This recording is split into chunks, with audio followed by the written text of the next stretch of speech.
became the first Indian object to touch the lunar surface. This accomplishment is a testament to India's innovative approach and dedication to space exploration. The presence of water, H2O, and hydroxyl, OH, on the lunar surface was a groundbreaking discovery of the Chandrayaan-1 mission and opened up new possibilities for lunar exploration. The follow-on mission, Chandrayaan-2, was successfully launched on July 22nd, 2019 by the ISRO's heavyweight LVM-3 M1 launch vehicle. The Chandrayaan-2 satellite was made up of orbiter, lander Vikram, and rover Pragyan. The orbiter is still healthy and continuing its observations about the lunar surface.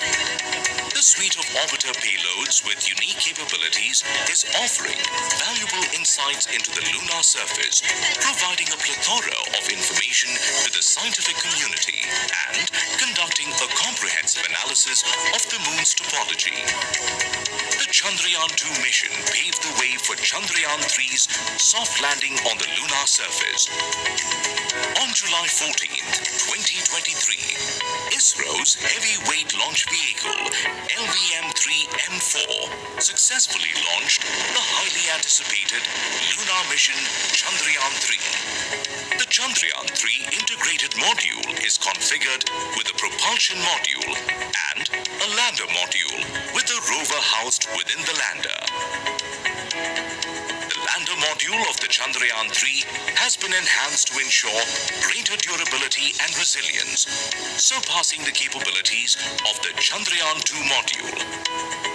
It has been reinforced to independently adapt to a wider range of variables, enabling a safe and soft landing. Detailed tests have been carried out for the performance evaluation of the lander systems on Earth to ensure the capability of lander for autonomous, safe, and soft landing in all possible conditions. The propulsion module comprised a payload called spectropolarimetry of habitable planet Earth, SHAPE. This payload was designed to discover how smaller planets in reflected light would allow us to probe into a variety of exoplanets which would qualify for habitability. The lander module was equipped with 4 payloads, namely radio anatomy of moon-bound hypersensitive ionosphere and atmosphere. GRUMPA was used to measure the near-surface plasma density and its changes with time. Chandra's Surface Thermophysical Experiment, CHAST, carried out the measurement of thermal properties of lunar surface near polar region.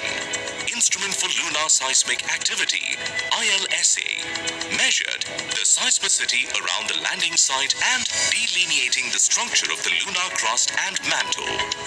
Laser Retroreflector Array, LRA, was a passive experiment to understand the dynamics of the moon system. The rover module was equipped with 2 payloads. Laser-induced breakdown spectroscope, or LIBS, did qualitative and quantitative elemental analysis and derived the chemical composition and infer mineralogical composition to further our understanding of the lunar surface. Alpha particle X-ray spectrometer, APXS, determined the elemental composition of the lunar soil and rocks around the lunar landing site. The LVM-3 rocket successfully deployed the Chandrayaan-3 satellite into an elliptical parking orbit at a distance of 170 by 36,500 kilometers. Following the sequence of Earth burns, or EBN, the spacecraft was precisely inserted into translunar orbit. On August 5th, 2023, Chandrayaan-3 successfully entered the lunar orbit at an intended distance of 164 kilometers by 18,074 kilometers. Then the spacecraft achieved a lunar orbit orbit of 153 kilometers by 163 kilometers through a series of lunar burns. On August 17, 2023, the lander module was successfully detached from the propulsion module. After a series of maneuvers, the lander module was successfully brought into a 25-kilometer by 134-kilometer lunar orbit.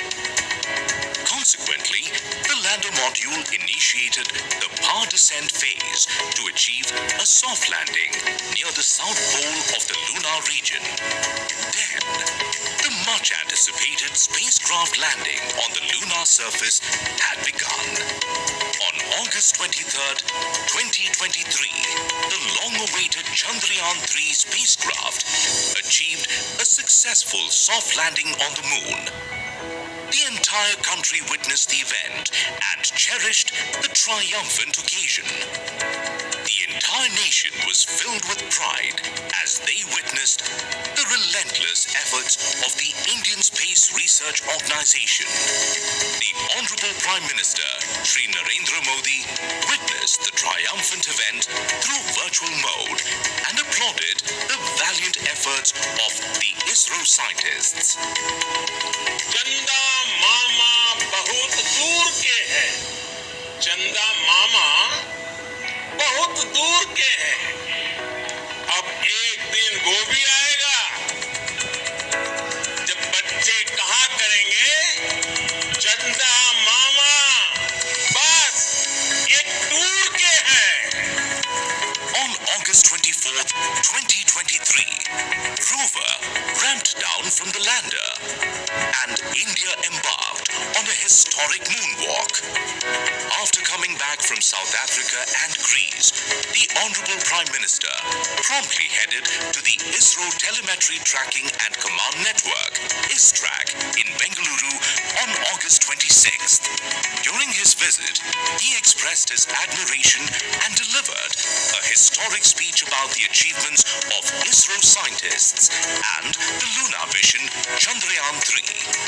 He also saluted the pivotal contribution made by the women scientists of ISRO, the Nari Shakti, in the successful accomplishment of India's lunar landing mission.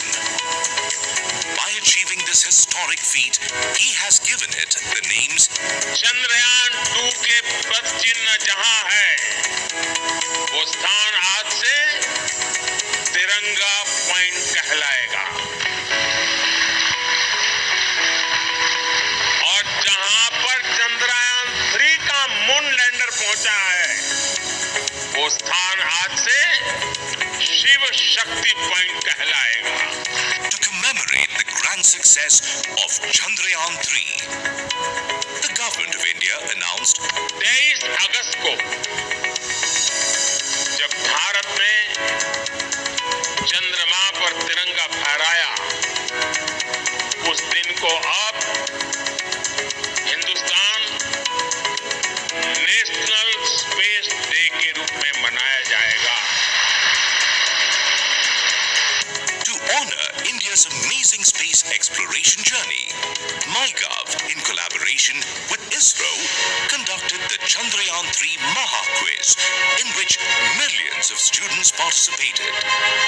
The remarkable achievement of Chandrayaan-3 highlighted India's impressive technological advancements, scientific expertise, and unwavering dedication to the exploration of outer space. India's success will further strengthen its position in the global space community. The success of this mission will ignite a sense of pride and inspiration in future generations.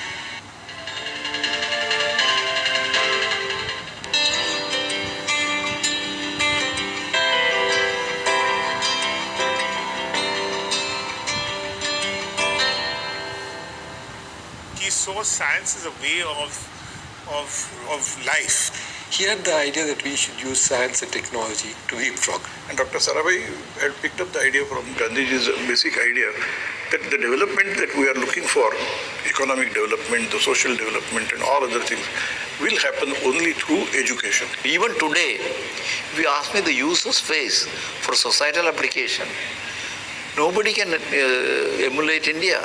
And that every institution he started, every thought he left behind was with the belief that we could do it. We did not have to depend on others.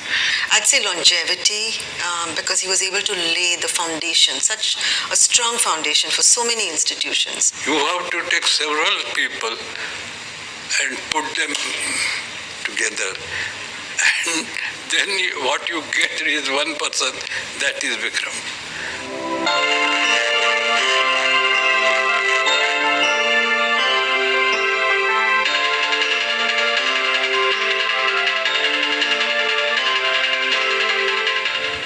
August 12, 1919. A wealthy family of textile mill owners was blessed with a boy in their home retreat at Ahmedabad. His parents, Sarla Devi and Ambalal Sarabhai, named him Vikram. Little did anyone know that this prodigious son of theirs would give so much to the nation in a short lifespan. From very early on in school days, Vikram became proficient in all subjects, but his core interest was always in mathematics and science. After his schooling in Ahmedabad, Vikram went to Cambridge in 1937 for higher studies. After earning PhD, he came back to India in 1947 with much widened horizons and tremendous zeal for nation building. When he came back from Cambridge after completing his PhD in 1947, and India had just won freedom, that's when you kind of see Vikram's grand plan, if you can sort of put it like that, unrolling one by one. The conditions of the society in the nascent free India troubled him deeply. He strongly believed that it was science and technology alone which could solve the real problems of Indian society.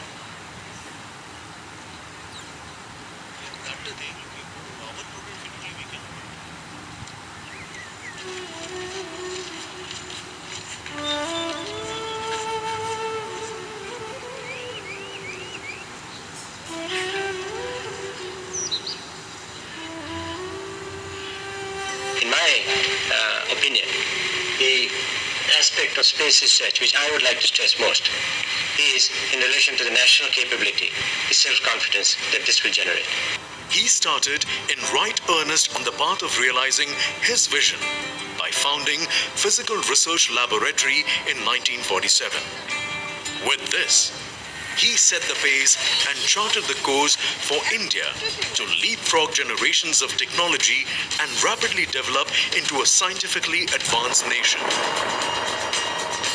He next established Ahmedabad Textile Industry Research Association, ATIRA, for modernizing textile industry in India in 1947.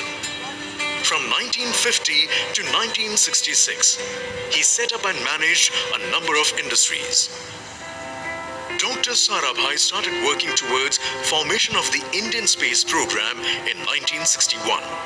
He recruited talented scientists like Dr. APJ Kalam, Arvamudam, H.G.S. Murthy, Ishwar Das, Ramkrishna Rao, Prakash Rao, and many others to join him in this task. He canvassed around the world for bringing technology and scientists settled abroad to India. He nurtured cooperation with the advanced nations like USA, Russia, and France for setting up basic facilities. In 1962, the government formed Indian National Committee on Space Research, INCOSPAR, chaired by Dr. Sarabhai, within the Department of Atomic Energy. He established Thumba Equatorial Rocket Launching Station, TERLS, at Trivandrum in 1963. He knew that all the sounding rocket sites in Western countries were in the middle latitudes or near North Pole. There were no equatorial site. And so he said Thumba would be an equatorial site which would be of great interest to international scientific community. In November 1963, the first Nike Apache rocket successfully flew from here and is today regarded as the beginning of the Indian journey into the space. He also established the Space Science and Technology Center, SSTC, for developing indigenous satellite launch capability. Under his guidance, the scientists at SSTC started to realize the dream given to them by their mentor. All right, everyone, kind attention please. May I please request you all to please settle down. Just few minutes before Honorable President arrives at Bharat Mandapam, I can still see a lot of students and a lot of people who are going up and down the stairs. All the volunteers, all the guests, you are requested to please take your seats. Kindly keep the aisle area free. No one in the aisle area, please. If your friends are outside, you can use the mobile phone, at least now, to call them and ask them to come inside. In few minutes, we would shut all the doors and then no one will be able to enter. So it's the last call. Another 5 minutes. Please take your seats. Everyone, all the guests, all the volunteers, all the members of the organizing team, everyone, please settle down. Once again, for all those who entered late into this hall, please put your mobile phones on silent mode. It feels so bad that in spite of repeated instructions, someone's mobile phone beeps when Honorable President is on the dais. It's really embarrassing. So we would need cooperation from each one of you. Your friends who entered late, please tell them to put their mobile phones on silent mode. 2-3 days ago, I was in an event with Honorable President where we were not allowed to carry the mobile phones. It was such a respite, I can't tell you. No requests. So I would request for this cooperation from each one of you. You can watch the film for now, and then we'll connect in a few minutes.